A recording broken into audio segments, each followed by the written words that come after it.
Well, we're live on Louvers Happy Hour, first episode.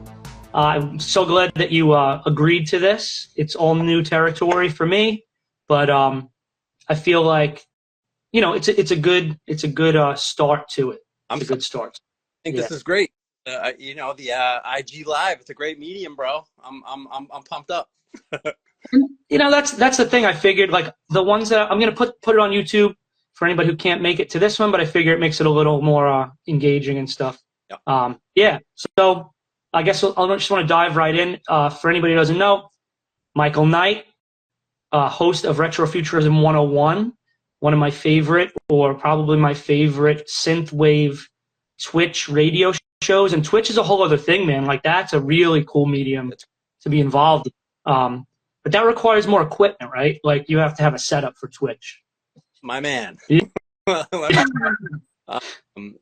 When I first started it, I was working off of my 2008 MacBook, not MacBook Pro, just the MacBook. And there was so much lag, and it looked terrible. It was really so yeah. Over the next over the next couple of years, I acquired a new laptop. It's like a gaming laptop. It's better for streaming. I still run all of my music off of my MacBook, and then I have an audio mixer and a mic and all that kind of stuff. So yeah, I put a little bit of money into it. It has repaid me a little. Brag about, that's for sure. Yeah. Friend of the program, That's right. And I feel like that those little things make the show so great, though. The little hooks and stuff, because it's really like if you're there for the first time, you don't get it, but it is like an audience pleaser, like it feels like a thing, Yeah. Those little things are cool.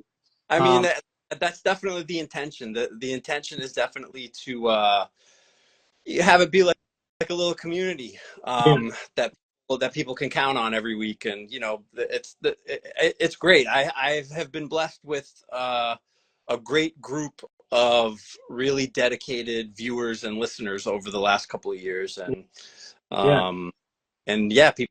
people seem to enjoy those little tidbits, those little details. 100%. And I love your the emojis you have for the channel and stuff. Really cool stuff. My wife actually, so I'll have to give full credit. She's my art. Yeah, and she's involved too. I didn't realize she plays she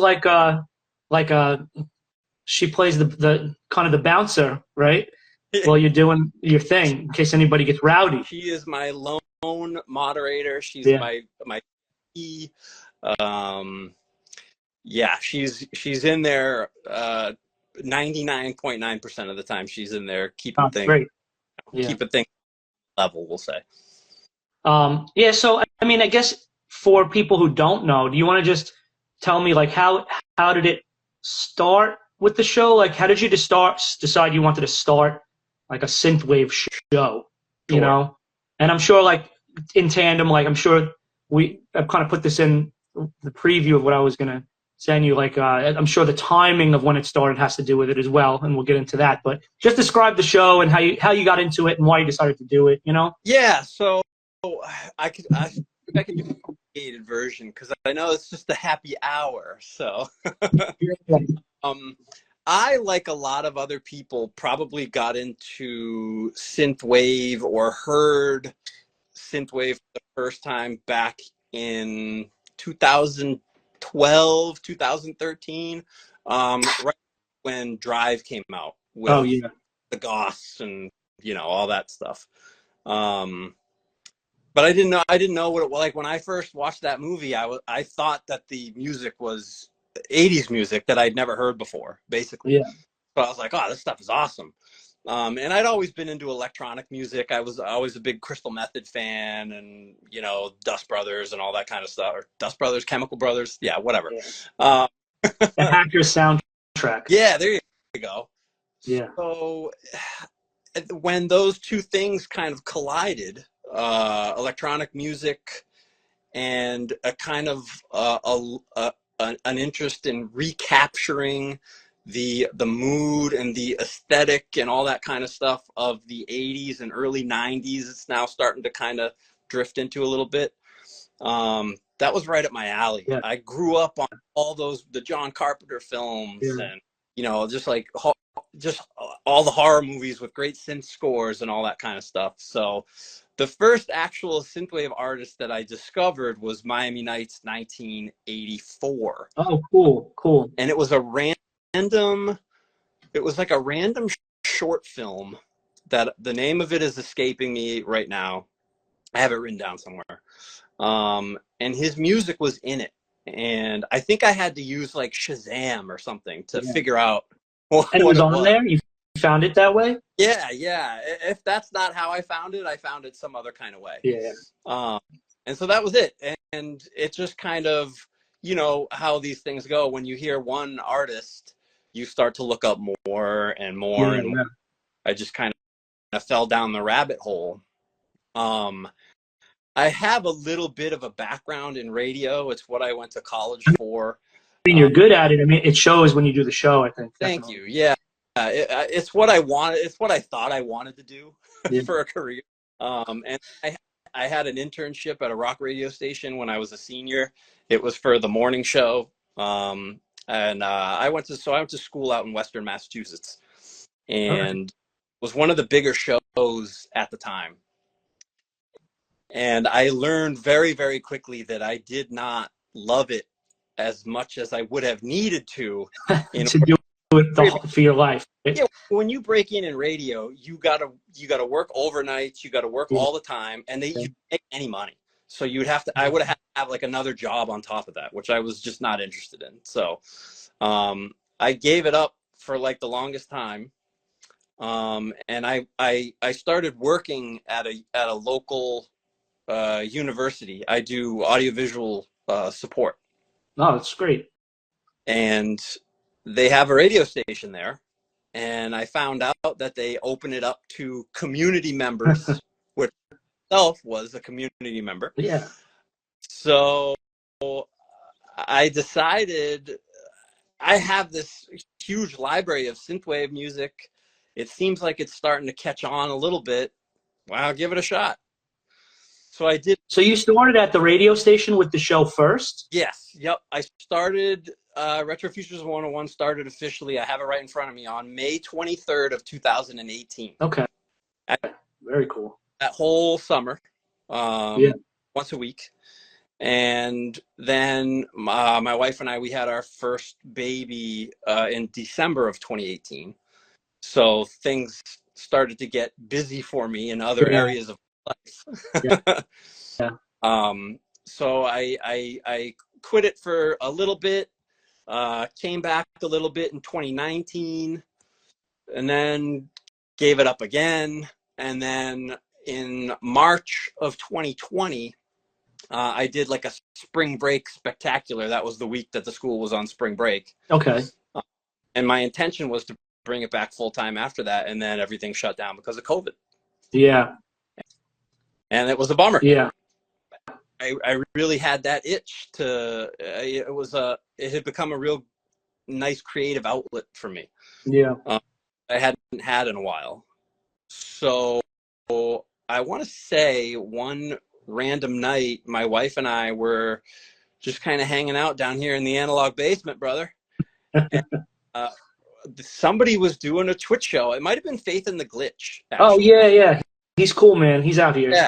And so we watched his set for a little while, and Got the bug. I was like, I might be able to do a version of my radio show on Twitch and put like a little visual aspect to it. And so that's what I did. And it was April. It was like early April 2020 that I started, and went strong. Probably there were a few little hiatuses here and there, one or two. Grew a great community. I mean, I think I have over 600 followers on the Twitch channel now. And that's what I was gonna say. Like in that COVID era, I feel like so many bands were made. Like I got into this stuff during that time. Sure. Like I had been in regular bands, but I really dedicated to learning this Yeah. thing.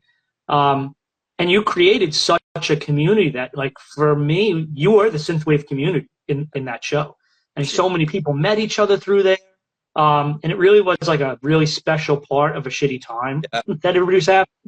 And I have friends that would never even like too into the synthwave stuff that would always tune in and we'd hang out. I'd be like, yeah, you got to watch Retrofuturism. So no, it really was like a cool thing that was going on, and it's back, going on again type of thing. But that was different, I think, because I mean, I want to know why, like the hiatus a little bit, but I think when everybody was stuck inside, it seemed obvious. That was like going out on a Friday night. Yeah, and that was the peak of the program, pretty much. It was Yeah. There have been a few times over the last maybe before I hung it up for a little while, where I had some nights where I did what I called COVID numbers. Yeah. That first year, yeah. I mean, You got that was it. There nobody. a lot of listeners, right? Oh, viewers. Yeah. Yep. Nobody had anything else to do. Yeah. It was a cool way to connect with people when you otherwise couldn't really. Yeah. And it just continued on there. The show changed. Like it was only an hour at first, and then I was like, oh, let's do 2 hours. Yeah. For the last year, it was also simulcasting on an internet radio channel. I remember that. Yeah. So as far as the hiatus is concerned, I got to a point where I started to get pretty burned out. Yeah. Because it's something that you have to do. It was you're running the show. It's every week. It's 2 hours. Everything else going on in your life. I can imagine like it becomes more like work than this fun thing that you had going on the side. Probably eventually, right? It did, and no knock on the simulcast part of it, because I was very grateful for that opportunity, and the show reached a lot more ears. But having a set start time and a set end time that I really had to stick to every week, and if I couldn't do the simulcast, it was like you had to. So like on Twitch, if you're 5 minutes late or whatever, it doesn't really matter. But simulcast is like, no, you got to log. What do you pay for the time slot or something? No. It was just I felt like I had to in terms of my relationship with the gentleman that runs the station. Yeah. He counted on me to obligated. You felt obligated to stick to your time slot. Yeah, I understand that. I mean, I guess that's the good part about not having your own. I mean, you're your own boss on the channel. You just, as long as you're there for the fans and stuff like that, and in a reasonable time. It's not like you're leaving anybody out. There's days where I'm just like, I don't know if I want. You know what I mean? And like it couldn't. When it was when the simulcast was happening, it couldn't be like a half an hour before the show. I'm like, I don't want to do it. Yeah, you know what I mean? Like you had to do it. Now you could be like, guys, not feeling too great tonight. Sorry. See you next week. Yeah. Yeah. So I know that you've played live. Is that something that you'd like to, you venture into more? How did that go when you did live sets, or are you doing that? Yeah, I really like that actually, because I feel like the music gets on. I feel like the music gets exposed, or people that don't know the music well get exposed to it more at the live stuff. Because they're there, and if I'm there playing the music, like they have to listen to me. They can't turn me off. You know what I mean? Yeah. So, I did a set. The first live set that I did was at a local brewery. They had me in. I was in there for like 4 hours. It was. And you had people show up to that. A few people off the scene and stuff came out, right? Like. So, there's been a few different things that I've done. That first one was more of a. It was like, I can't remember when exactly it was. I think it was like January 2022. Okay. It was like right after things started to just kind of open up a little bit. Yeah. But people were still wary of going out in public. A brewery is a good one because I could imagine like usually breweries are big, Yes. open air. It's like one of the more comfortable places you could go if you're gonna go at that point. Yeah, and I had a good setup too, man. I brought Yeah. like a projector and a screen in with me. I had the whole visual part of the show projecting up on stage with me as I played the songs and everything. Yeah, yeah. So it was cool. I enjoyed it. But that particular brewery I didn't think really fit the vibe of my show, so I Yeah. have not been back.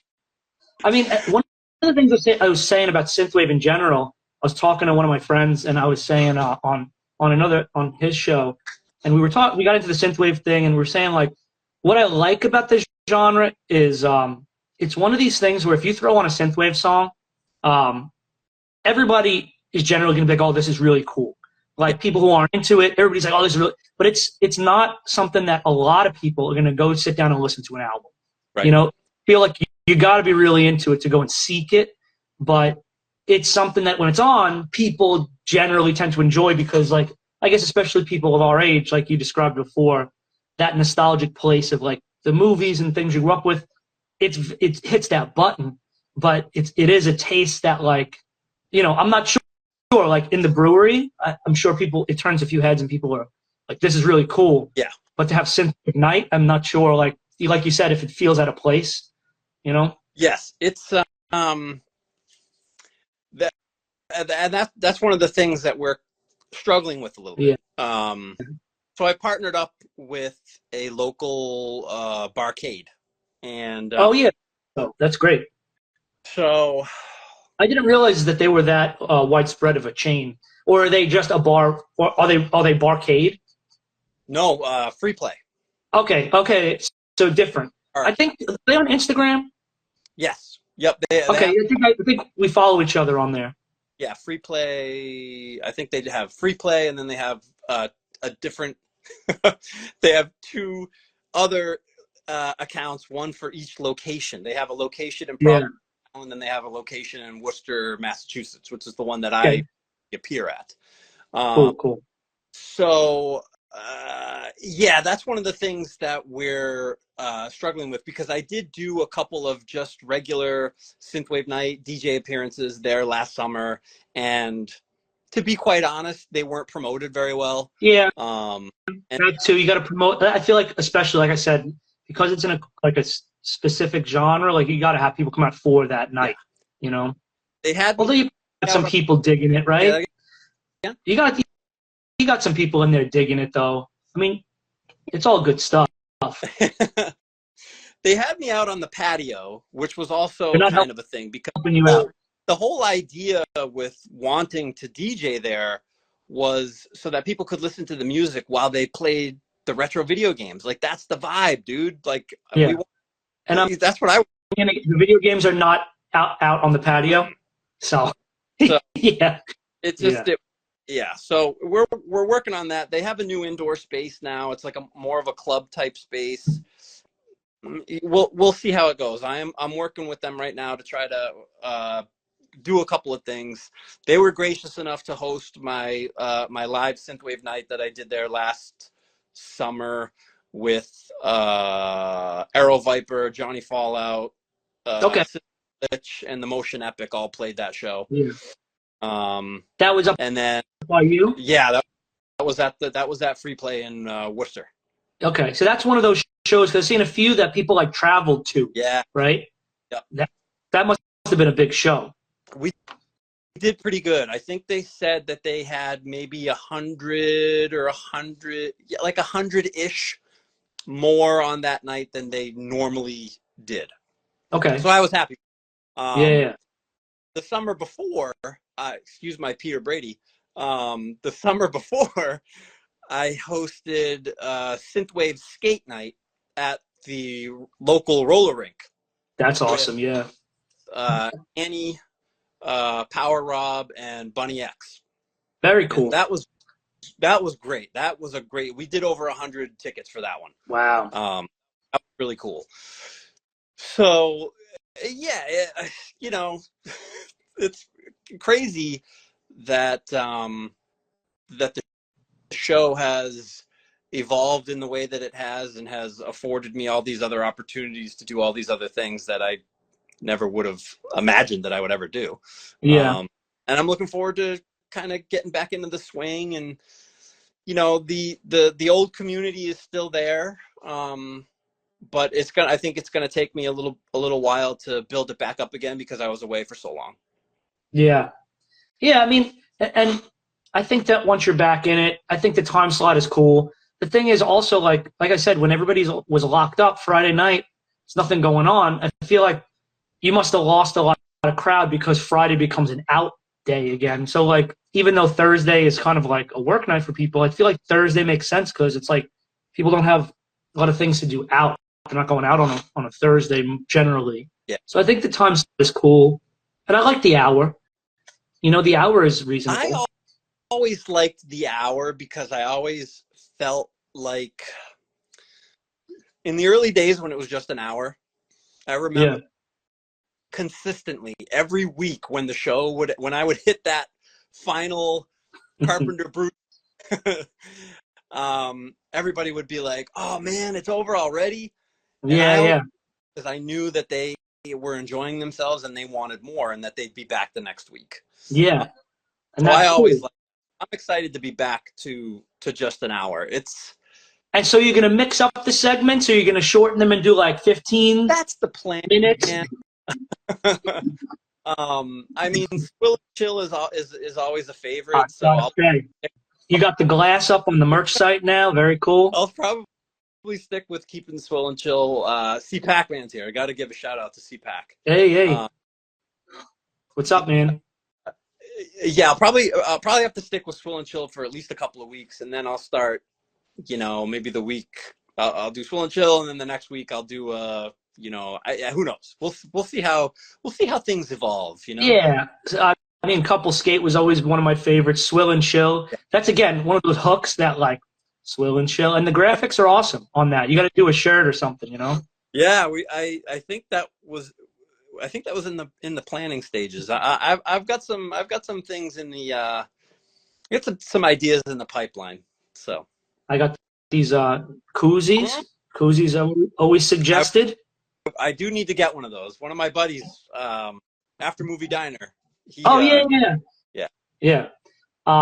I get them from a site called 24-Hour Wristbands, but they do really good, reasonable koozies, and they came out good.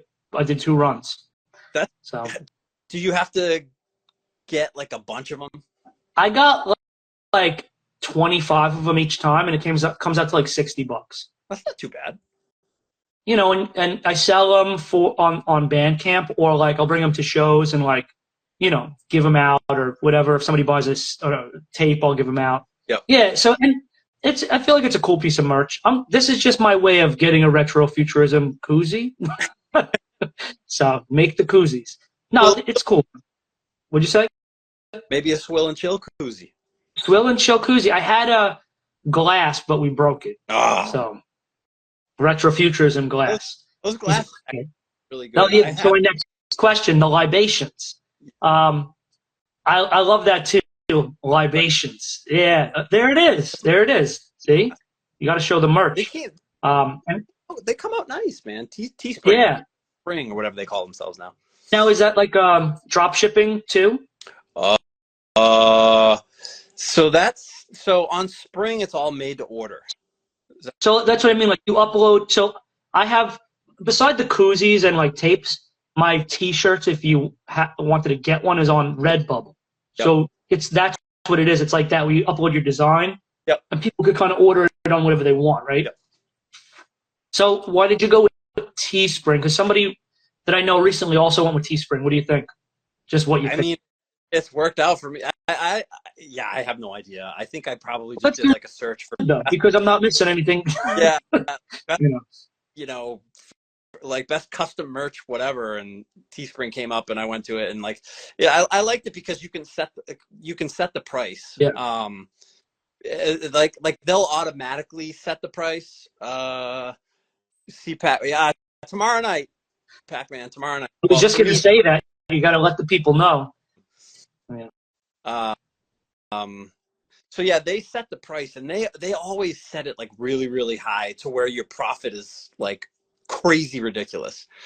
I always bring it down because, Yeah. you know, I feel bad Now, at I'm not making that much of my stuff. It's like, and you know what's funny? I just end up ordering my own merch. yeah. Like, if I want a Louvers T-shirt, there's one place to go, you know. So, but at least they give me a discount. So, Yeah, well, that was the other thing too, is you can order samples. oh, that's Um, awesome. big time discount. So I did Yeah, that yeah. shirt and a couple other things. So let me get to a few more of these things that I just kind of thought at the time. Sure. Um, we're, we both are in this retro scene, and I was talking to another person. I was on the Haunted Hangover podcast recently, which was awesome. Nice. And it's funny because like that's a horror podcast, Halloween kind of podcast, but it's still in this same kind of universe of nostalgia. Sure. And there's so many avenues, and I love this, how there's like people doing synthwave stuff, there's people doing reposting, there's people doing like tribute photos. There's like, it goes off in so many directions. Yeah. And so, do you think that the nostalgia thing, blessing or a curse, 80s nostalgia? Um, that's a good question. I consider it to be a blessing. Yes. I love it. There's nothing wrong with enjoying the things that you grew up with, sharing them with your offspring if you have them. Yeah. I mean, my kids might be the two youngest kids in the world that know what VHS tapes are. You know what Yeah, I mean? that's cool. They come down here and hang out, and we'll throw on a record. My daughter will be like, "Can we play a record?" And I'll be like, "Heck yeah, we'll play a record." Yeah, yeah. So it's cool. I like it a lot. And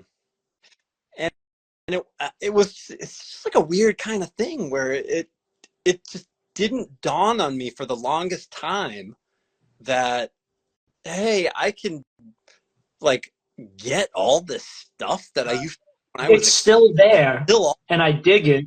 Yeah. Yeah. I So think that the internet and seeing the fact that it's kind of like normalized that other people are doing it is also like, if it was like it kind of snowballed for me with the collecting. Yeah. Um, Well, as collectors, well, that's how it goes. But I feel like there was a time period where if I suggested to my wife that I was going to start collecting VHS tapes, it would be like, what the hell are you talking about? But now it's like tapes come to the house all the time. yeah. And that's another problem that I'm like, oh, it's not a tape. Oh, how did this get here? Type of thing. But I feel like it's so normalized now that when you meet somebody who's into it, it's kind of like, oh yeah, it's like one of those things people do now. Where like, I feel like that's relatively new, that it's so widespread accepted. But yeah, I think about that sometimes. Nostalgia, blessing or a curse. I know that I don't know. Like, we're into it, so I guess for us it's always blessing. Sure. But I know people get tired of it. But I feel like those aren't the people that are like really in it. So psyched up when I meet somebody in real life that is into the same stuff that I'm into. Yeah. Not that so like niche that I would never ever meet somebody like that, but yeah, man. Like I just started a new job last summer, and one of the other guys that works in the building with me is a huge like 80s movie fan. And yeah. like 2 seconds we talk about work, and for the rest of the half hour that we're near each other we talk about 80s movies. So it's great. I love it. When do you get to the part of the conversation where you have to admit that you have a basement full of retro stuff and host a synthwave show, where like at first he thinks you just like the Goonies and you have to like let him in little by little? So I have no qualms whatsoever about telling people about my various items that I have, my collections. The Synthwave show is kind of another story though, because I don't think I'm very good at selling that to people. Well, it's hard to explain. Like genre-wise. I mean, if somebody doesn't know what the hell Twitch is, like, good luck type of thing. So that it's all. Yeah, I get And that. I get that. it's hard to explain what it is. Yeah. Especially Would you just, so if, when you have to explain to people, what do you just say, that you host a radio show? yeah. I mean, I don't. Sometimes I don't even. I usually don't even bring it up, to be honest with you. Yeah, yeah. It's kind of my like secret identity that Yeah. select people know about, aka So you also have the retro basement going yeah, on. That's yep, where I'm in now. I call it the synth cave, and I got, the records. I got the VHS that I post pictures of. We got I got the synths and stuff over here that, you know, different sections. But I know that you also had a page dedicated to your collection at a time. You still running that? You still doing that? yeah. I don't post on it as often as I would like to, but yeah, it's still there. It's the_analog basement, Okay, cool. Yeah. and it's on Instagram, and it's really my, you know, all of my adventures into anything retro, basically. Awesome. This past Christmas, I posted about my retro LED Christmas lights that I got for my for our Christmas tree. That's cool. True Tone light bulbs. I'll give them a shout All out. right. So that's exactly what I was going to mention. So this is my question when I think of this kind of stuff Sure. too. So True Tone, what I really like, and I kind of want to get. They have like the yard, like they're selling Christmas lights, but they try to market themselves through the year. So they have like the retro yard lights. Yep. You could replace your string lights. So retro versus vintage. Things that are new but made to look old, or you want to buy the one that existed then? Like no reissue. I like the original. What do you think? I go both ways, to be honest with you. Okay. With the lights specifically, Yeah. I didn't want to go through the hassle of digging through crates at flea markets and stuff to find, you know. Yeah. Who needs that? Especially with lights. Yeah. Come on. And when I saw like all the great reviews that True Tone had for their LED bulbs and how great they looked, and I was just like, I'm gonna bite the bullet. I'm gonna buy like 50 of these things, and we're gonna put them on the tree, and I'm gonna like it. Yeah. And that's what happened. I mean, they're amazing. They're really great, and they've got that They got that great thing, especially like at least on their Instagram pictures. It makes the whole room look like we're in or something. So you don't care if something's a reissue, as long as it's like got that vibe, you're into it. Yeah. Yeah. I mean, I'm kind of that way too. I mix, and I know some people are purists, and I respect that. It's really kind of like a dedication. I mix. I've had people. I stopped posting on Reddit because I post my stuff on Reddit, and people would be like critiquing it, like, "Oh, this was made in this year, and that's actually this." It's like, bro, this is my house. It's not a museum. Like, but I'm just like things that make me happy. When I range, I like 80 stuff, I like 90 stuff, I like early 2000 stuff. Yep. And if it matches, it matches, type of thing.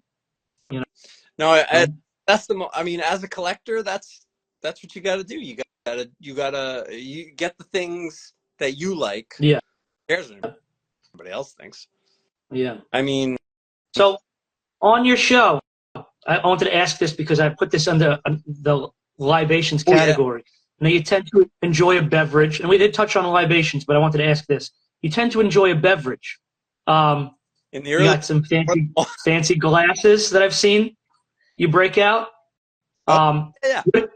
What are your beers of choice? Are you more a fancy beer guy? I know you're drinking a kind of standard beer today. Yeah, tonight we've got, so this was it was a special occasion, so I busted out my branded Miller High Life plastic frat house party keg cups that I bought on eBay. Let me tell you a story about that because I know you'll appreciate it. Very good.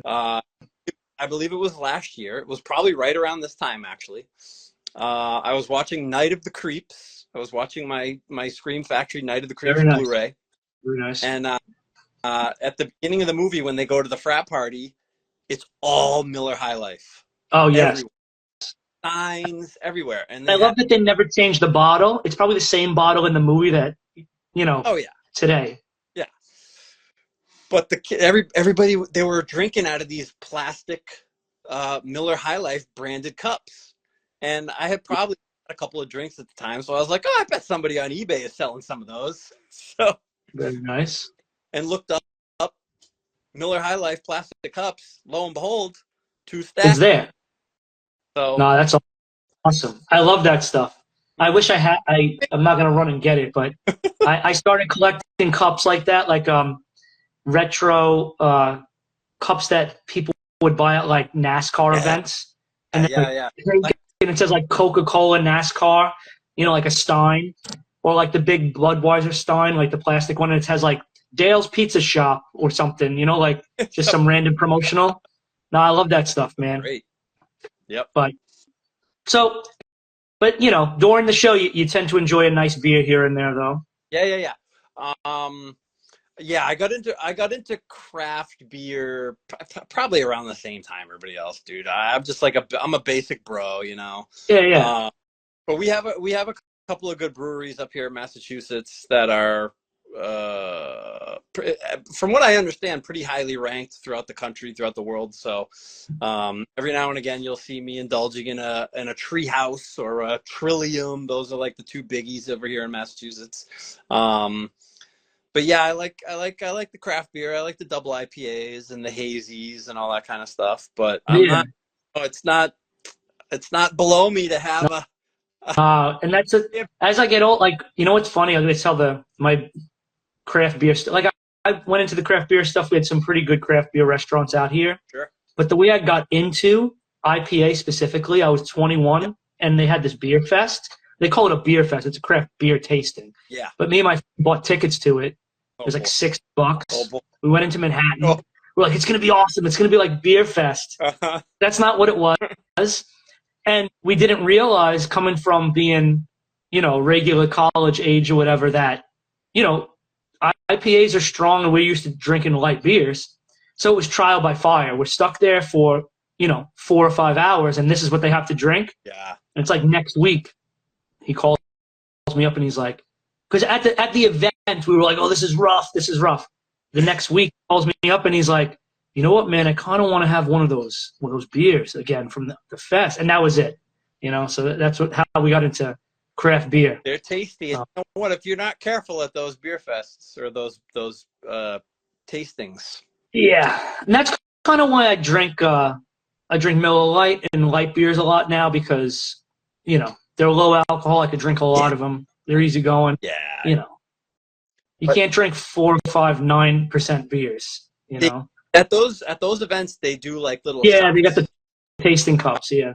I went to one with a couple of my buddies. We went to one in Boston, and I got smoked. Like, we so different tables. Who the heck I ended up having, but by the end of the night, it was like, so yeah. Those. How are you from Boston? What's that? How far are you from Boston? Oh, we live like 45-ish minutes west. All right, cool. But I work at a university that's right outside of Boston, so I commute in like every day.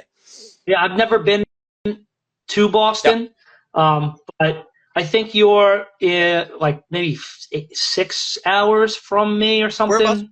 I'm in New York.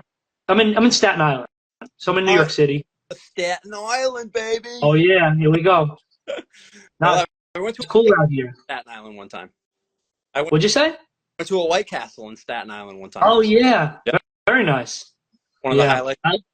I love White Castle. Do they have White Castle up by you? No, only the frozen garbage that you get at the grocery store. No which good. Is not as. Everybody knows it's not as good. No. So, yeah, I'd like to go to more. I've been going to more shows. I think we have like 10 minutes left before they kick us off. No worries. Of Instagram Live. You saw Bunny X a little while ago, right? What I was gonna say. So I saw Bunny X twice. I saw them once with Power Rob. And I've been trying to go to their shows because I saw them with Power Rob, Diamond Field. That was awesome. And then I went out again and I saw Diamond Field, Violet Sky. Yeah. And Ronnie Stone was really cool. Violet Sky, she's a trip. Yeah, and you know what? She's been doing a lot of shows. She's been getting out there, man. So it's been cool. I want to play more. I played about 3 times live at this point, but I'd really like to get out there and play more live shows. Get you up here. Yeah. But that's the event that you want to play at, where everybody's traveling up, and it's a cool thing. But yeah. I'm sure that we get a show together that people will go. Like, you could get other bands from up here, and maybe we'll all like make the pilgrimage kind of thing. I mean, that would be awesome. Yeah. All right. So, plans for the future. What do you think about where you want to take the show? What do you think? Yeah. Because you just can't. All right. So I'm gonna put that in perspective. Like, you just kind of rebooted the show after a hiatus. It's a little bit different of a format. Yep. The people are coming back, building it back up, but it's still got the spark. So, what's it look like? Where do you want to take it? Yeah, I don't know, man. I'm just gonna ride the wave and see what happens. Yeah. We'll go live tomorrow night. We'll have ourselves a good time, and we'll keep doing it. Behind the scenes, working with Free Play in Worcester, trying to get some live synthwave shows going there. Mostly DJ sets, but we're working on live performances too. We're working on one right now for hopefully maybe in June at some point. So talking to a couple of different artists, trying to get that together. I just gonna try to keep doing it as long as I can do it, and as long as I enjoy. I have not really been promoting the new night and the new time just yet. Kind of really haven't felt like it. So, I would just kind of want to get back into the groove a little bit before before you bring it back and really push. Yeah. So. But I'm excited. No, but it's good, man. I enjoyed it. I think that the new format is really cool. We'll be there checking it out tomorrow night, and anybody who's gonna, if you're free tomorrow, you got to check out Michael Knight on Retrofuturism on Twitch tomorrow. Really cool show. You're on at 9? Yeah, 9 p.m. till 10. So, all right. I guess my playlist is locked and loaded. So no submissions. No submissions. No, but for next week. Yeah, next week's good. You're taking submissions, right? Yeah, I am. I'm hoping that my boy John Feltham from Aztec will start sending me songs again, because I don't want to buy as much music as I bought. Yeah. You spent a lot of money like on Bandcamp and stuff like that back then? That wore me out quite a bit, because there were some weeks when I was, for whatever reason, spending like $50 on new music, and I didn't need to be. You know what I mean? Yeah. So that's the other thing that I'm trying to wind back on. Maybe buying more single tracks as opposed to entire albums. That I really, really like. Then I'll buy the whole album. Yeah. Well, thank you for your time.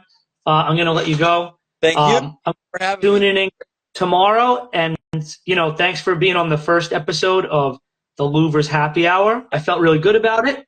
Woo! Maybe do it again for another happy hour. And you know what? Also, why I did this, and the concept of this show is that it's the first time that we're talking.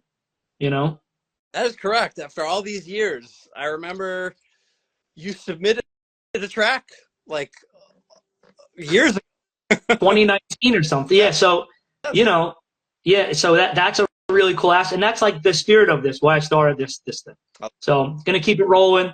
Have a bunch of people on deck that I'm going to talk to. Awesome. And I'll release this on YouTube or something if Instagram plays with me nice and it actually saves the video. But, anyway. All right. Thank you. Michael Knight, Retrofuturism 101 on the Louvers Happy Hour. All right, man. I'll see you tomorrow in the chat. Have a good night. Stay retro. Thanks, guys.